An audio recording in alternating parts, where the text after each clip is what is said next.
nabiguna calayhi salaatu wasalaam wuxuu leeyahay naftiina ha habaarina ubadkiinana ha habaarina adduunkiinana ha habaarina lialla tuwaafiquu min allahi saacatan yustajaab calaa macna alxadiid si aydaan u waafaqin saacad habaarka la aqbalayo.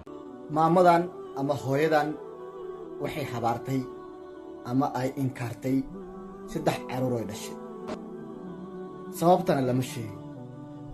wargeysada caalamka ayaa muxuu ahaa asiga muuqaalkan meel walba la dhex maray. marka maamada markay 3deedii caruur habaartay ama ay inkaartay ilaahay inkaarteedii waa ka aqbalay. 3dii caruur midba sidoo ku dhiman karo ayuu ku dhintay.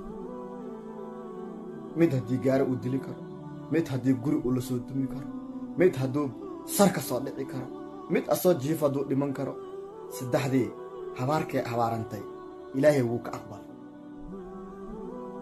maxaa dhacay kadib? muddo kadib 40 sano ama 35 sano ayaa ka soo wareegatay ayaan filayaa. waxay ku dul eeynaysaa 3deedii caruur meeshay ku dugnaayeen ama qabuurahay ku jireen ay inay aaday qabuurihii caruurteeda lagu duugay inay aaday ayay ku dul baroorinaysaa. ay waxay leedahay maxaa igu qasbay inaan caruurteeda habaaro oo ay iga hormaraan oo ay iga dhintaan. nabigeena naxariis nabadgelyo korkiisa ahaatee wuxuu yidhi nafsadiina ha habaarina, caruurtiinana ha habaarina. waa fahantii aan filayaa. marka haddii famil aad leedahay nafsadaadan ha habaarin, wax walbo kugu dhaco caruurtaadan ha habaarin. mar walbo waxaad samaysaa dulqaad iyo samir inaad lahaatid. barnaamijkan waxaan u soo qaatay dad badan ayaa waxay samaynayaan in ay muxuu ahaa asiga ay isceshan waayaan ama ay ka tabbadiso carada. waxay ku dhufanayaan 5 habaar kala duwan caruurta madaxa ay u gelinayaan. samada marar qaar way furan tahay, inkaartaadii waa la aqbalayaa, caruurtaadii waa lagaa dilayaa. marar qaar adaa isku karbaashahay baasha inkaarta adaa isla dhacay dhac.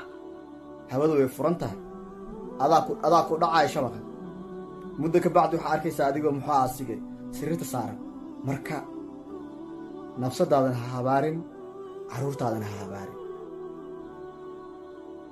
ila dhegeyso sheekh mustafa oo kelmad yar ku faahfaahinaya in la habaaro caruurta ama qofka nafsad ahaantiis inuu is habaaro. ila dhegeyso. nabiguna calayhi salaatu wasalaam wuxuu leeyahay naftiina ha habaarina ubadkiinana ha habaarina adduunkiinana ha habaarina lialla tuwaafiquu min allahi saacatan yustajaab calaa macna alxadiid si aydaan u waafaqin saacad habaarka la aqbalayo. lidka habaarkiisu nabigu calayhi salaatu wasalaam wuxuu tilmaamaya xadiista ka asaxday 3 baryo xagga alle lama celiyo. waxaa ka mid ah dacwatulwaalid, riwaayaadka qaarkoodna dacwatulwaalidi calaa waladih ayay tilmaamayaan. habaarka uu habaaro waalid ilmihiisa wuu ku dhacaya.